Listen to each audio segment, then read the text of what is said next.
अस्सलाम वालेकुम।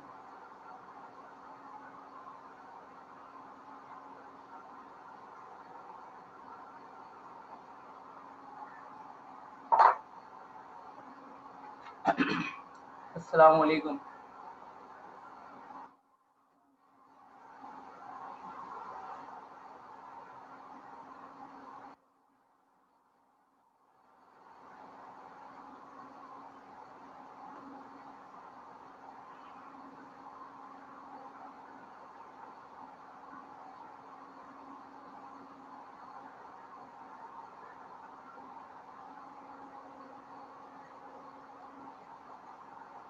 अच्छा जी, लास्ट क्लास में जो हमने एंड किया था वो एनएफए टू डीएफए कन्वर्जन के दो क्वेश्चन हमने किए थे, जिसमें एक क्वेश्चन जो था वो डेड स्टेट का कॉन्सेप्ट समझा रहा था, और जो दूसरा क्वेश्चन था वो बेसिकली आपको जब आप यूनियन लेते हैं दो स्टेट का वो कॉन्सेप्ट समझा रहा था। तो आज हम और थोड़े से दो तीन क्वेश्चन देख लेते हैं ताकि हमें एनएफए टू डीएफए की प्रॉपर अंडरस्टैंडिंग डेवलप हो जाए कि कन्वर्जन करते हुए हमें किन चीज़ों का ख्याल रखना है। तो मैं एक सवाल और लिख रहा हूँ, सपोज कीजिए कि भाई हमें ये सवाल करना है,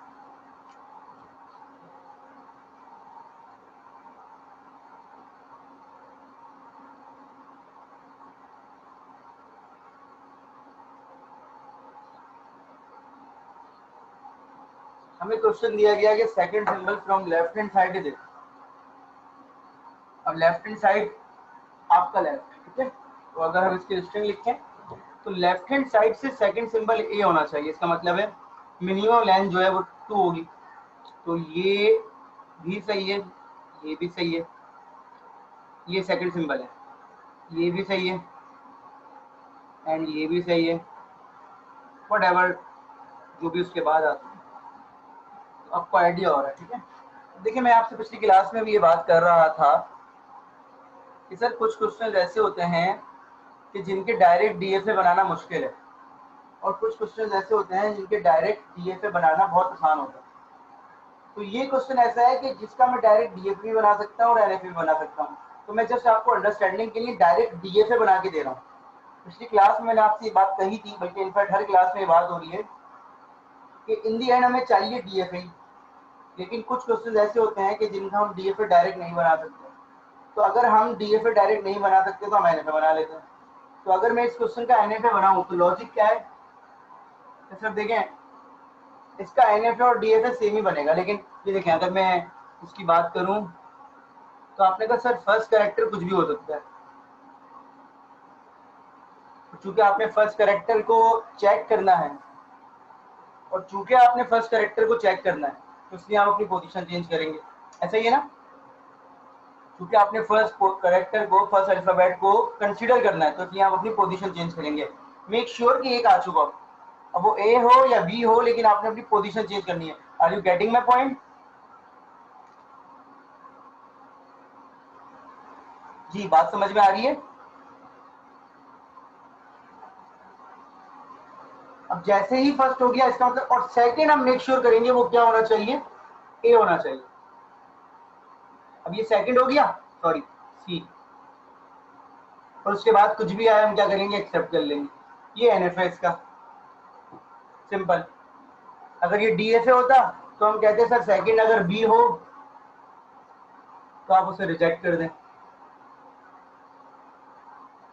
ये जो ब्लैक वाला पोर्शन है ये एनएफए इसके बगैर भी हो सकता है, और जब हम एनएफए को डीएफए में कन्वर्ट करेंगे तो यही सूरत हाल आ जाएगी कि चूंकि कैपिटल बी पर स्मॉल बी की ट्रांजिशन नहीं होगी, तो वो कन्वर्ट करते हुए क्या करेगा, वो कन्वर्ट करते हुए हमें डेड स्टेट रिकमेंड कर देगा कि आप डेड स्टेट बना दें। तो देखिए ये सिंपल सा क्वेश्चन था। अगर हम इसका डायरेक्ट डीएफए बनाना चाहें, हमने डायरेक्ट डीएफए भी बना दिया। हम इसका डायरेक्ट एनएफए बनाना चाहें, हम इसका डायरेक्ट एनएफए भी बना सकते हैं। तो आई बिलीव कि समझ में आ गया होगा। अभी एनएफए टू डीएफए कन्वर्जन इस क्वेश्चन में, इस क्वेश्चन में देखें, अब मैं चेंज कर रहा हूँ, मैं इसको आरएचएस कर रहा हूँ, right hand side. Right hand side का मतलब क्या है कि I am talking about second last symbol, I am talking about second last symbol. Is it clear? I am talking about second last symbol. ये बात समझ में आ गई? तो पहले हम इसके स्ट्रिंग उठाने पड़ेंगे, और जो हम स्ट्रिंग इसके न्यू लिखेंगे तो हर स्ट्रिंग में सेकंड लास्ट जो होगा या राइट हैंड साइड से सेकंड जो होगा, सेकंड लास्ट जो होगा या राइट हैंड साइड से जो सेकंड होगा वो क्या होगा? वो ए होना चाहिए। Are you getting me? बिल्कुल सेकंड लास्ट, ठीक है। तो ये देखें,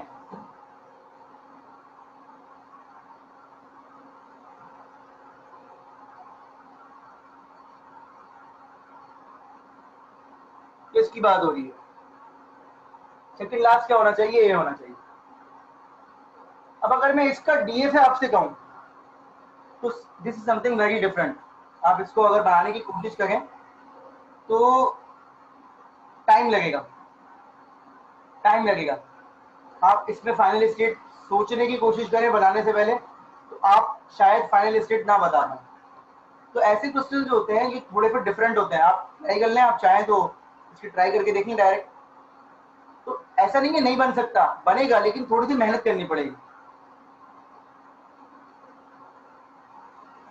नहीं ठीक है, मैं बताना ये चाह रहा हूँ कि लास्ट वाले में ना फिर सेकंड लास्ट को आपने कंसिडर करना है। तो अब आप देखिएगा, अगर मैं इसका एनएफए बनाता हूं तो आपको कुछ भी सोचने की जरूरत नहीं है।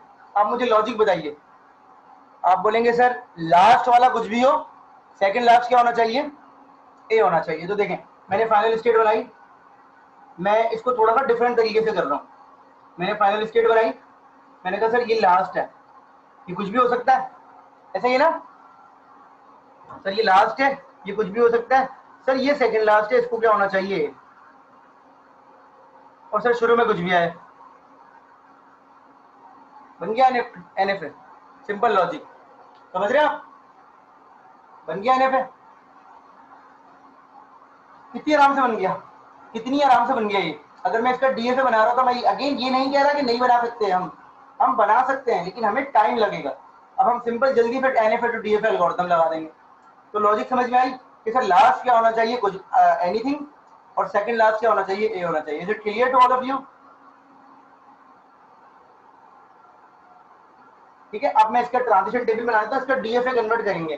तो जैसे कि मेरे पास जगह नहीं है तो मैं पहले इसका ट्रांजिशन टेबल बना देता हूँ, तो ट्रांजिशन टेबल हम यूज कर लेंगे। तो ट्रांजिशन टेबल मैं यहाँ बना रहा हूँ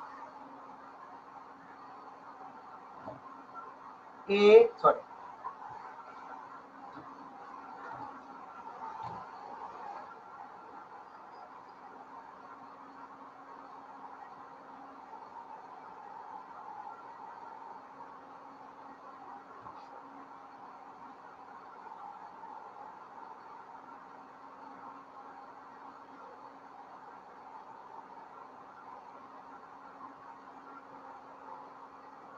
सही है। ट्रांजिशन टेबल मैं इस ऑटोमेटा को मिटा रहा हूँ, ठीक है, और क्वेश्चन को भी मिटा रहा हूँ, ताकि अब हम सिर्फ फोकस ये करें कि एनएफए टू डीएफए कैसे कन्वर्ट होगा।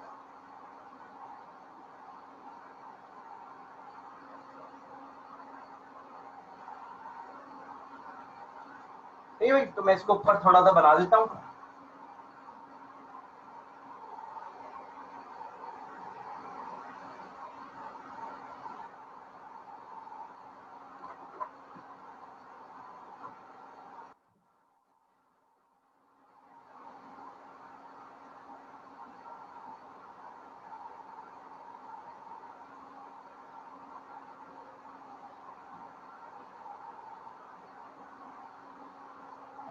ये देखें, मैं इसका डीएफए जनरेट कर रहा हूँ। मैं ट्रांजिशन टेबल की मदद से कर रहा हूँ, जो डायग्राम बनेगी उसको हम कॉपी कर देंगे। ये हमें पता है कि सिर्फ इनिशियल स्टेट लिखते हैं, याद होना चाहिए आपको, ये पिछली क्लास की बात है। हमें पता है हम सिर्फ इनिशियल स्टेट लिखते हैं, ऐसा ही है ना? हमें पता है कि हम सिर्फ इनिशियल स्टेट लिखते हैं। अब हम क्या करते हैं, हम भी देखते हैं कि जो हमने स्टेट लिखी है उस पर स्मॉल ए की ट्रांजिशन पे एनएफए में कहाँ जा रहे थे, तो बताएंगे क्या आ रहा है यहाँ पर।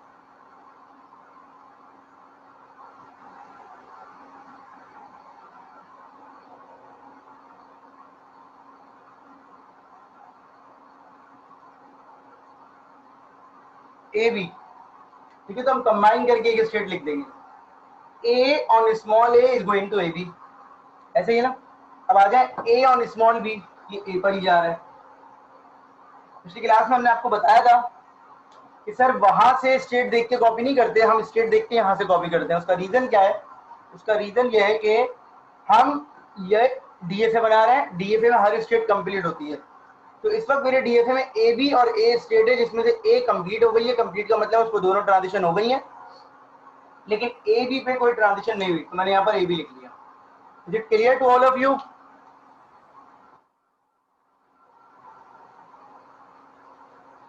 जी बात समझ में आ रही है? अब मुझे बताएं ए बी पर स्मॉल ए क्या कर रहा है? ए बी सी, ठीक है ना, ये यूनियन ले लें आप, तो आपने बोला ए बी सी, ए बी पर ए और बी का यूनियन ले लिया, तो ए बी सी स्टेट बन गई। Is it clear?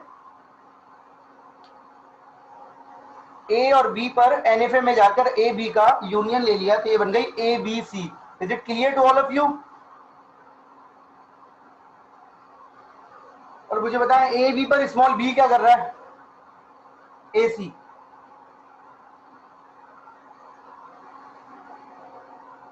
सही है। अब आप अगेन उधर को भूलिए, इधर आइए, इधर देखिए, ए कंप्लीट हो गई, ए बी कंप्लीट हो गई, लेकिन ये दो स्टेट बनने ही नहीं। तो इन दोनों स्टेट को यहाँ पर कॉपी करना है। सीक्वेंस डजंट मैटर, सीक्वेंस आप कुछ भी उतार लें, पहले ए सी उतार लें, ए बी सी उतार लें, कोई फर्क नहीं पड़ता। तो हम ए सी उतार रहे हैं पहले, और फिर उतार रहे हैं ए बी सी। अगेन कह रहा है उससे कोई फर्क नहीं पड़ता, ठीक है, इससे कोई फर्क नहीं पड़ता। अब आ जाए ए सी। ए सी पर स्मॉल ए क्या कर रहा है? ए सी पर स्मॉल ए कर रहा है ए बी। ए और सी, A be null, A be null का मतलब होता है ए बी। इसी तरीके से ए सी पर स्मॉल बी क्या कर रहा है? ओनली ए। अच्छा एबीसी, एबीसी का अब देखिए कोई नई स्टेट नहीं आई, ए बी पुरानी वाली स्टेट है और ए बी भी, तो कुछ नीचे कॉपी करने की जरूरत नहीं। ये दोनों पुरानी स्टेट थी, तो इनको दोबारा से लिखने की जरूरत नहीं है। जो स्टेट ऑलरेडी कंप्लीट हो चुकी है उनको दोबारा नहीं लिखेंगे। अब आ जाए ABC. ABC on small A is going to ABC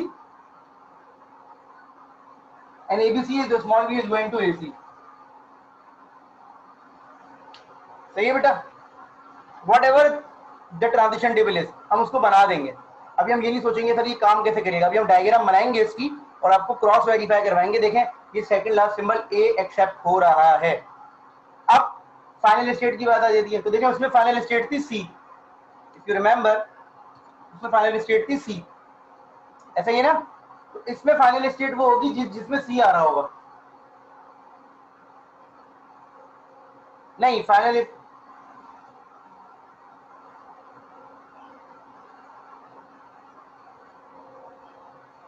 ऐसा कुछ आएगा तो देख लेंगे। ABC is basically the union of three states. ABC, not individual union. Is it clear?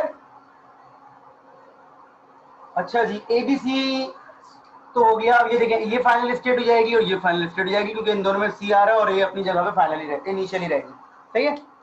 तो अब अगेन हम इसको भूल जाते हैं, भाई ये हमें नहीं पता। अब हम इसका ऑटोमेटा बना के देखते हैं क्या ये बात क्रॉस वेरीफाई हो रही है कि जो हम बात कर रहे थे। ये देखें A on small a is going to AB and A on small b is going to A. सही है भाई? अच्छा जी, AB on small a is going to ABC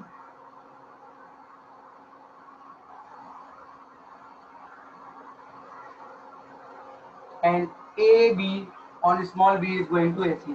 मैं करीब करीब की वजह से ऐसे बना रहा हूँ। अच्छा जी, AC on small a is going to AB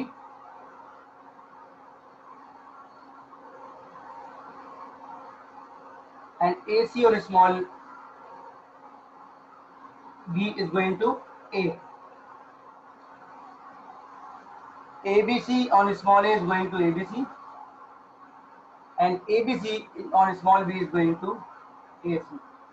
Final state, this is the final state and this is also. सही है। अगर आप गौर से देखें, एक तो होता है पूरा क्वेश्चन आप हर स्क्रीन पे चेक करें। एक लॉजिक क्या है कि आप ये देखिए कि फाइनल स्टेट से एक ट्रांजिशन पहले स्मॉल ए मौजूद है या नहीं। जहां पर भी फाइनल स्टेट जाने का रास्ता है उस रास्ते से एक पहले क्या ए मौजूद है, लास्ट में हो या नहीं हो हमारा मसला नहीं, हम एक पहले वेरीफाई करेंगे। तो देखें इस स्टेट तक जाने के दो रास्ते हैं या तीन रास्ते हैं। देखें इस स्टेट तक जाने के दो रास्ते हैं, एक रास्ता ये है और एक रास्ता ये है, ऐसा ही है ना। या तो कैपिटल ए भी इस पे जा रहा है और एबीसी भी इस पे जा रहा है। देखिए इस रास्ते से पहले ए मौजूद है, ये देखिए, देख रहे हैं आप, है ना मौजूद, सही कह रहा हूँ गलत? ये देखें ये ए मौजूद है। अच्छा ये बी है, ये शुरू में बी था। देखिए इस रास्ते से सेकंड पे ए मौजूद है, ऐसा ही है। Same goes for this. अच्छा मैंने ये भी नहीं लिखा, क्या हो रहा है?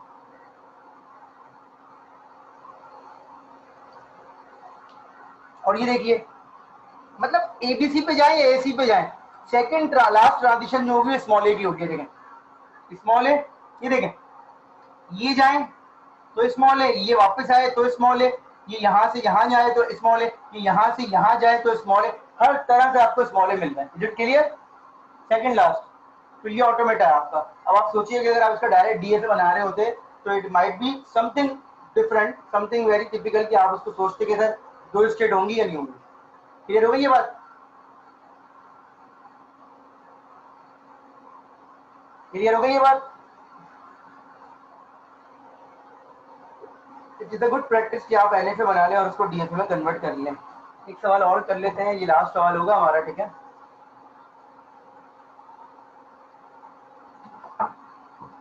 हम थर्ड लास्ट सिंबल पे कर लेते हैं, थर्ड लास्ट। अगर हम इसका एनएफए बनाए तो हमने कहा सर देखें अगर ये फाइनल है तो इससे लास्ट वाली जो है वो कुछ भी होनी चाहिए, ये भी कुछ होना चाहिए एनीथिंग, लेकिन ये जो है ना ये कंफर्म है कि ये ए होना चाहिए।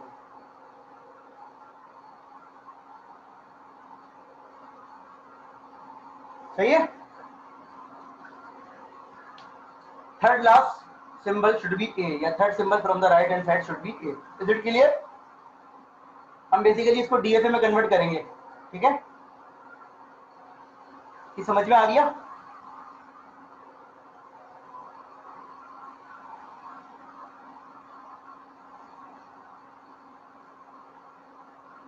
मैं इसको इसका ट्रांजिशन टेबल बना के इसको मिटा दूंगा ताकि फिर मैं इसका डीएफए बना सकूं। तो A B C D, small A B,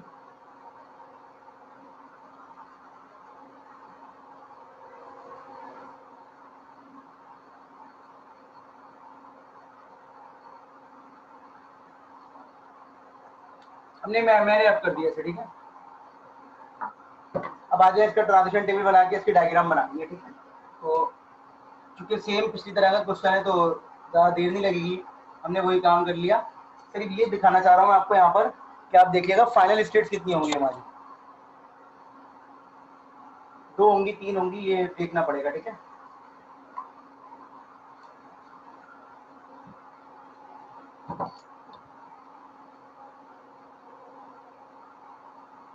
ए पे स्मॉल ए क्या कर रहा है?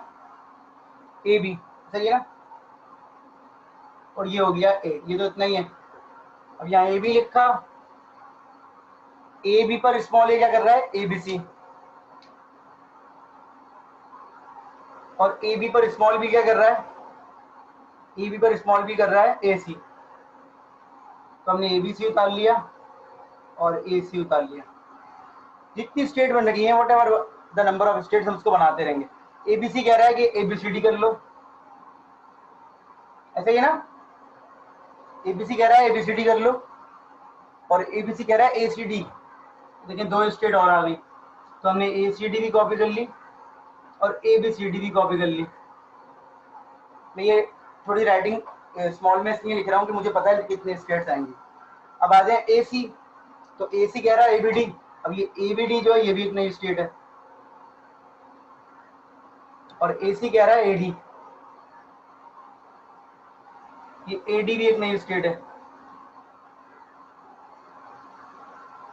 अब एसीडी देख लें, एसीडी, तो एसीडी कह रहा है एबीडी, एबीडी ऑलरेडी मैंने लिख दी है, मैं दोबारा नहीं लिख रहा। और एसीडी कह रहा है एडी, ये भी लिख दी है मैंने, दोबारा नहीं लिख रहा। अब आ जाए एबीसीडी, ये एबीसीडी पे वापस जा रहा है और ये कह रहा है एबीसीडी पे एसीडी। इन सबको क्रॉस वेरीफाई कर लीजिएगा बाद में। वैसे तो ये सही लिख रहा हूँ आप, क्योंकि ये सिंपल सी बातें हैं तो हर ट्रांजिशन को मैं वैसे नहीं समझा रहा, वो आपको वैसे ही समझ में आ जाएगा। ए बी डी, तो ये हो गया एबीसी, ए बी डी हो गया एबीसी, और ए बी डी हो गया ए सी। इस तरीके से ए डी हो गया यहाँ पर ए बी, और ए डी हो गया यहाँ पर ए। ठीक है, ये आपके एनएफए को हमने टीएफए में जल्दी से कन्वर्ट कर दिया, कि आपके एनएफए को हमने जल्दी से डीएफए में कन्वर्ट कर दिया। अब अगर हम फाइनल स्टेट देखें तो जिसमें डी आ रहा है वो फाइनल है। देखिए this is final, this is, ये सारी फाइनल स्टेट्स हैं। देख रहे हैं आप, 4 फाइनल स्टेट्स हैं। अब आप सोचिए कि अगर आप ये क्वेश्चन डायरेक्ट सॉल्व कर रहे होते तो आपके दिमाग में आता ही नहीं कि 4 फाइनल होंगी। सिर्फ ये पॉइंट समझाने की कोशिश कर रहा हूं मैं कि आप इस चीज को समझ ही नहीं पाते शायद कि सर इसमें 4 फाइनल स्टेट होंगी। अब देखें यहाँ पर 4 फाइनल स्टेट बन के आ रही है। Is it clear? चाहें तो हम इसका डीएफए बना के समझ भी लेते हैं। ठीक है, इसका डीएफए बना लेते हैं। 8 स्टेट बनेंगे इसके अंदर। तो थर्ड सिंबल जो है ना फाइनल तक पहुंचने के लिए वो क्या होना चाहिए? स्मॉल ए होना चाहिए। थर्ड सिंबल फाइनल तक पहुंचने के लिए क्या होना चाहिए? स्मॉल ए होना चाहिए। तो अगर हम इसको बना सके यहाँ पर जगह तो हमारे पास कम है, लेकिन हम कोशिश करते हैं। हम सबसे पहले बनाते हैं स्मॉल ए, और स्मॉल ए जा रहा है, स्मॉल ए जा रहा है ए बी पर। सही है, और स्मॉल बी पर ये यहीं खड़ा हुआ है।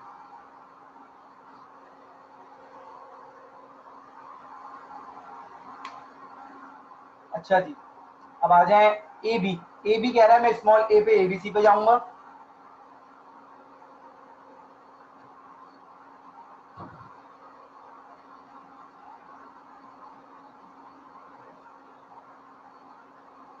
इस तरीके से स्मॉल बी पे ये कह रहा है मैं एसी पे जाऊंगा, तो एसी यहां बना लेते हैं।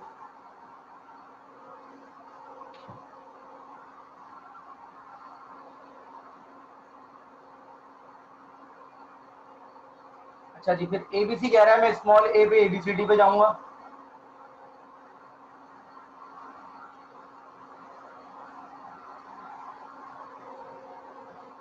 और एबीसी कह रहा है मैं स्मॉल बी पे एसीडी पे जाऊंगा। स्मॉल बी पे एसीडी, तो मैं यहाँ बना रहा हूँ। अगेन कह रहा हूँ स्ट्रक्चर मुझे याद नहीं है कि किस तरीके से ये साफ सुथरा बनेगा, लेकिन मैं कोशिश कर रहा हूँ। बोर्ड मेरे पास जगह नहीं है, ठीक है। हो सकता है ट्रांजिशन ओवरलैप हो जाए, तो वो कोई मसला नहीं है। ट्रांजिशन टेबल होता है इसलिए है कि अगर कोई बहुत ही कॉम्प्लिकेटेड डीएफए या एनएफए है तो ट्रांजिशन टेबल से आप उसको सिंपल पिक कर सकते हैं। अच्छा जी, एसी कह रहा है कि मैं स्मॉल ए पे एबीडी पे जाऊंगा। एबीडी अगर मैं बनाऊं, यही बना देता हूँ एबीडी। एबीडी का है एबीसी और एसी, हाँ यही बना, ठीक है। ए बी डी,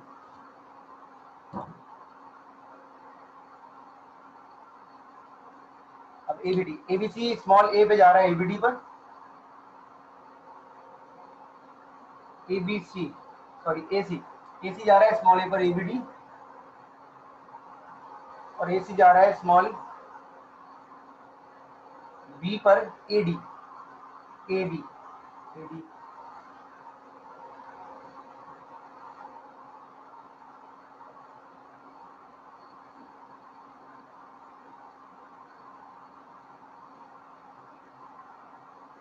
ठीक है, आपको स्टेट मस्जिद नहीं बनानी।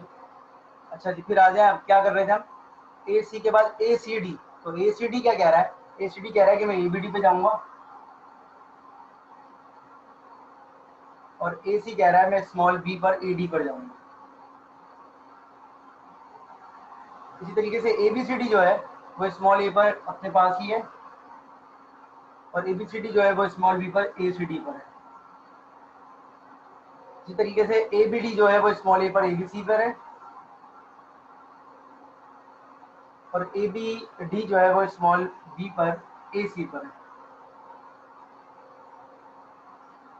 ए डी जो है वो स्मॉल बी पर ए बी पर है,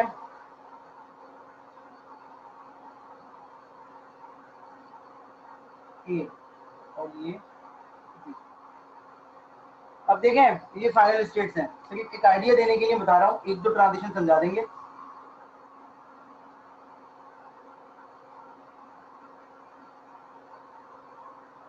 अब आप देखिए किसी भी एक रैंडम स्टेट को पिक कीजिए और उससे दो ट्रांजिशन पहले देखें ए लिखा हुआ होगा, जो जो रास्ते उस तक आने के ना उससे दो ट्रांजिशन पहले देखें ए लिखा हुआ होगा। फर्स्ट करिए मैं एसीडी को पिक कर रहा हूँ, एसीडी, तो देखिए अगर मैं एसीडी पे आने के रास्ते पूछूं तो आप बोलेंगे सर ये दो रास्ते हैं बस, ऐसा ही है। एक समझा रहा हूं बेटा, बाकी आप वेरीफाई कर लीजिएगा। एसीडी पे आने के दो रास्ते हैं, इस रास्ते की बात करते हैं। इससे पीछे एक रास्ता ये है, ये देखें यहाँ ए लिखा हुआ है, समझ में आ रही है बात। इससे पीछे दो ट्रांजिशन पीछे देखें ए लिखा हुआ है, लिखा हुआ है ना, समझ में आ गई ये बात। देखें थर्ड लास्ट ट्रांजिशन ए है, इसी तरीके से यहाँ देखें थर्ड लास्ट ट्रांजिशन क्या है, ए। इसी तरीके से यहाँ देखें थर्ड लास्ट ट्रांजिशन क्या है, ए। कि अगर वो यहां से गया हो यहां से तो ये ए है, और अगर इसी पे वापस आया जब भी ए बना रहेगा। ये देखें ए, तो आप किसी भी स्टेट पे जाएं उससे दो ट्रांजिशन पहले क्रॉस वेरीफाई कीजिए, वहां पर ए लिखा हुआ होगा। फर्स्ट कर लीजिए इस स्टेट की बात कर रहे हैं, तो इससे पीछे अगर हम जाएं तो ये देखें इससे आने के रास्ते कौन कौन से हैं। इस पे आने का सिर्फ एक ही रास्ता है, ये वाला और एक ये वाला। तो अगर मैं इससे पीछे हूं, ये देखें A B B, A B B, तो ए बना हुआ है यहाँ पर ए बी बी। इसी तरीके से अगर इस रास्ते पे जाएं तो ये देखें A B B, A B B, A B A. मैं अगेन कह रहा हूं सेकेंड लास्ट और लास्ट क्या होता है, this is not our concern, हमें थर्ड लास्ट की बात करनी है। तो अगर सेकंड लास्ट पर ए है दिस इज ओके, देखें ये ए है, हमें मसला नहीं है, लेकिन इससे पीछे थर्ड पर भी देखें ए है। क्लियर हो गई बात। सेकंड और लास्ट कुछ भी हो सकता है, थर्ड लास्ट मेक श्योर करें फाइनल तक जाने से पहले क्या होना चाहिए, क्या होना चाहिए, स्मॉल ए। तो देखिए अगर आप इस ऑटोमेटा को देखें, मैं अगेन ये नहीं कह रहा कि आप नहीं बना सकते, लेकिन इसको बनाने में आपको टाइम लगेगा। Is it clear to all of you. ठीक है, तो आपकी अच्छी प्रैक्टिस क्या है कि आप एनएफए बना लेते हैं और उसको डीएफए में कन्वर्ट कर लेते हैं। और लोग मैं चाह रहा था कि ये आपको मैं घर के लिए दे दूं, लेकिन मैंने इसलिए करवा दिया कि ये थोड़ा सा कॉम्प्लिकेटेड है। स्टूडेंट यही सोचते रहते हैं कि सर ये तो स्टेट बनी जा रही है, this is not your concern. ये जितनी भी स्टेट बन रही है ना, जो आप कन्वर्ट कर रहे हैं, वो 4 बने 40 बने, आपका मसला ही नहीं है। आपको ये गिवन है, इससे जितनी बन रही है बनाते रहे। बेटा क्वेश्चन ही हमारा यही था ना, हमारा क्वेश्चन ही यही है कि third last symbol should be A, तो स्ट्रिंग एक्सेप्ट हो वरना रिजेक्ट हो जाए। हमारा क्वेश्चन यही है बेटा, ठीक है, ये ऊपर लिखा हुआ है, शुरू में बता दिया था। जो हमारा क्वेश्चन है तो उसके लिए काम कर रहे हैं।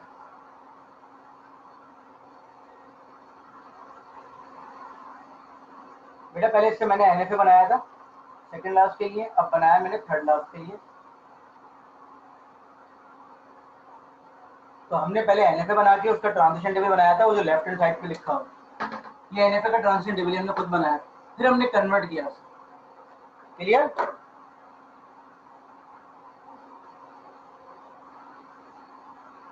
कोई सवाल है यहाँ तक तो किसी का पूछ लीजिए।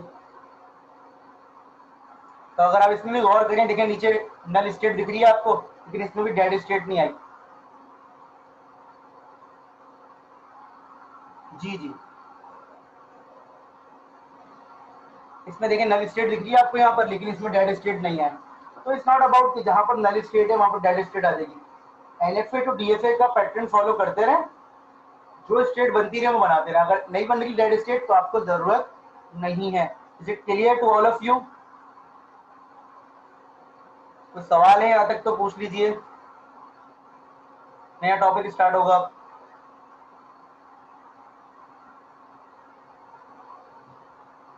ठीक है,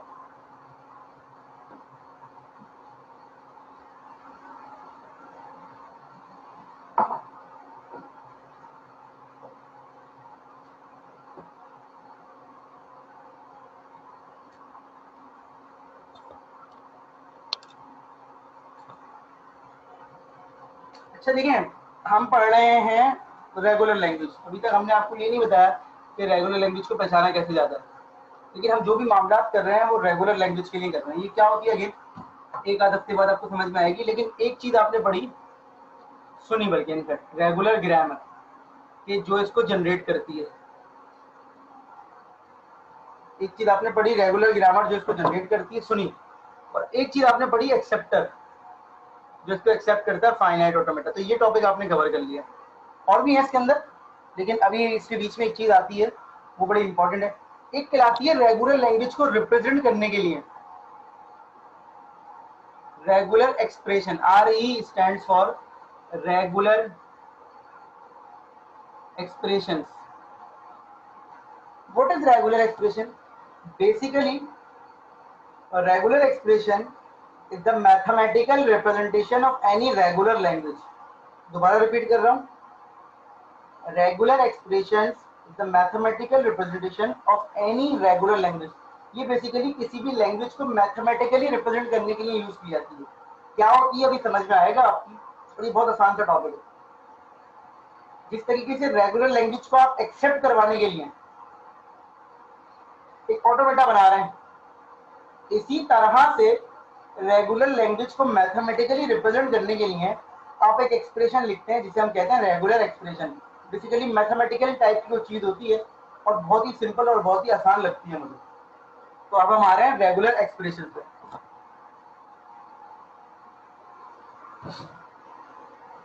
देखिए रेगुलर एक्सप्रेशन जो है वो बेसिकली उसके कुछ बेसिक रूल्स हैं। अगर वो रूल्स हमें समझ में आ जाए और उसके बाद हम उनको एक दफा यूज करना सीख लें तो हमारे लिए कोई प्रॉब्लम नहीं होगी। एक मिनट दे दें मुझे, एक मिनट दे दें। सबसे पहला रूल जो होता है ना वो रेगुलर एक्सप्रेशन का ये होता है। देखिए आर एक कॉमन चीज है, आर कैन बी एनीथिंग। मैं आर लिख रहा हूँ, R1 प्लस R2, ये पहला रूल है रेगुलर एक्सप्रेशन का। थोड़ा सा मुझे टाइम देंगे ना इंशाल्लाह सारी चीजें, नया टॉपिक है ना तो डेफिनेटली आपके पास बहुत सारे सवाल होंगे, लेकिन थोड़ा सा टॉपिक चलने दें फिर आपके सवाल सारे क्लियर हो जाएंगे। R1 प्लस R2 का रूल जो है बेसिकली कहलाता है union. And what is the meaning of union? Union basically ये है कि जैसे R1 कोई भी चीज हो सकती है, R1 कोई भी चीज का मतलब है कोई भी अल्फाबेट का सीक्वेंस हो सकता है। अगर मैं ऐसे लिखूं, फर्ज करें मैं आपको बोलूं ये मेरी रेगुलर एक्सप्रेशन है। अच्छा यहाँ पे ब्रैकेट का मतलब नथिंग, ब्रैकेट पे मल्टीप्लिकेशन नहीं है। ब्रैकेट बेसिकली यहाँ पर सेपरेटर है, एक चीज को दूसरे से अलग करता है। अगर मैं आपको लिख के बोल दूं a प्लस बी और बोलूं ये एक रेगुलर एक्सप्रेशन है, गौर से सुनिएगा मेरी बात।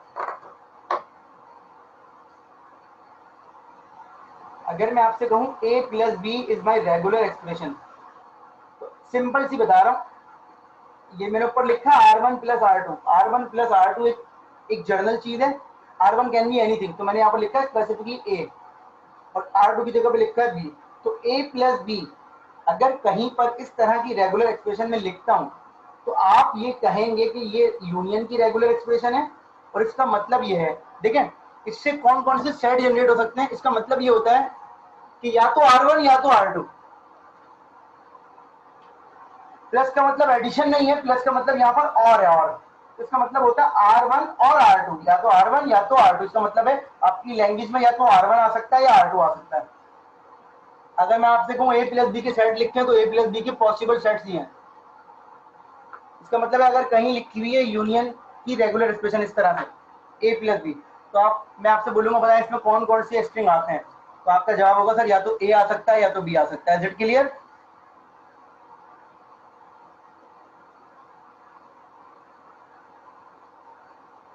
और जरूरी नहीं है यूनियन दो चीजों का हो रहा हो, जरूरी नहीं है कि यूनियन दो चीजों का हो रहा। R1 plus R2 plus R3, मैं अगेन कह रहा हूँ R जो है R एक जर्नल चीज है, ये R किसी भी चीज से रिप्लेस हो सकता है। अगर कहीं लिखा है a प्लस बी प्लस सी, तो इसका मतलब है या तो a आ सकता है या तो b आ सकता है या तो c आ सकता है। Is it clear to all of you? समझ में आया थोड़ा बहुत? अभी मैं एक दो एग्जाम्पल और करवाऊंगा तो आपको समझ में आएंगी और चीजें। जी बिल्कुल, मैं नहीं कर रहा, ये प्लस से ही शो होता है। कहीं पर ऐसे लिखा होता है, कहीं पर ऐसे लिखा होता है, ठीक है। तो अगर आप प्लस से भी शो कर रहे हैं तो कोई मसला नहीं है। प्लस यहाँ पर और के मीनिंग में आ रहा है, ठीक है। प्लस जो है वो यहाँ पर और की मीनिंग में आ रहा है। आ जाए दूसरा रूल है इसका, जरा दो रूल देख लें फिर आपको थोड़ी बहुत समझ में आएगी। R1 फॉलोड बाय R2, ये कहलाता है कॉन्केटेनेशन। कॉन्केट कर दिया हमने, देखें since we are studying language, concat कर दिया हम लोग, चूंकि लैंग्वेज पढ़ रहे हैं तो लैंग्वेज में ना ये चीज बड़ी इंपॉर्टेंट है। देखें इधर देखें, मेरा नाम है उस्मान, यू के बाद एस आ रहा है, तो सीक्वेंस भी मैटर करता है समटाइम्स। अगर आप ये लिख दें कि भाई यू या एस कुछ भी आ जाए तो फिर मेरे नाम की मीनिंग चेंज हो जाएगी। तो लैंग्वेज में ना कैरेक्टर्स का पैटर्न भी मैटर करता है समटाइम्स। उस्मान में पहले यू आएगा, फिर एस आएगा, फिर एम आएगा, फिर ए आएगा, फिर एन आएगा। ये आपस में सारे कॉन्केट किए हैं आपने, एक के बाद दूसरा आ रहा है, किसी की पोजीशन आगे पीछे नहीं हो सकती, ऐसा ही है ना। इसी तरीके से ये एक रूल कहलाता है R1 फॉलोड बाय R2, ये कहलाता है कॉन्केटेनेशन। सपोज कीजिए कि ये लिखा हुआ है, किसी चीज की रेगुलर एक्सप्रेशन है ए बी, किसी चीज की रेगुलर एक्सप्रेशन है ए बी, तो उससे जो पॉसिबल स्ट्रिंग बनेंगे वो बनेंगे A B, only A B. A B is not equal to B A, A B is not equal to B A in language. देखें A plus B is equal to B plus A, क्यों? क्योंकि ये भी ए या B में से किसी एक को पिक करेगा, ये भी ए या बी में से किसी एक को पिक करेगा, लेकिन A B is not equal to B है। व्हाई? ए बी एक पैटर्न है, बी ए उस पैटर्न को रिप्रेजेंट नहीं कर सकता। इसका मतलब क्या है, या तो ए या तो बी, इसका मतलब भी ए या तो बी या तो ए, सेम मीनिंग, लेकिन इसकी सेम मीनिंग नहीं होती। अगर मैं पहले वाले रूल को इसमें यूज करूं, फर्स्ट करें मैं ये लिख रहा हूं,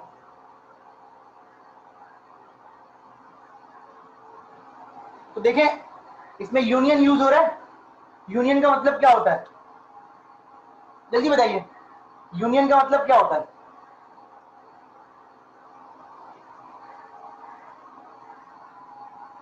यूनियन का मतलब क्या होता है?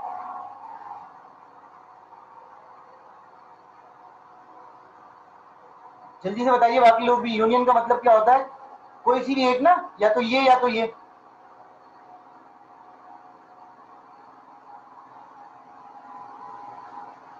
सही है, तो अब अगर मैं कहूं इन दोनों पे यूनियन लगा हुआ है, इसका मतलब है या तो ये या तो ये। अब इसके अंदर क्या लगा हुआ है? कॉन्केटेनेशन, तो या तो ए बी आएगा या बी आएगा। इसको और इसको गौर से देखिए,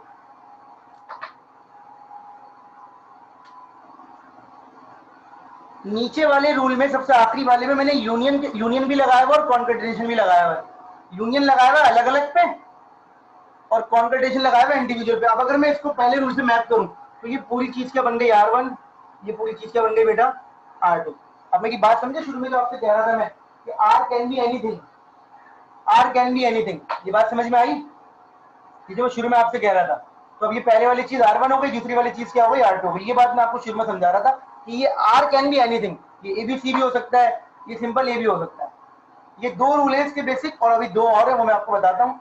तो पहला रूल है इसका यूनियन और दूसरा रूल है कॉन्केटेनेशन।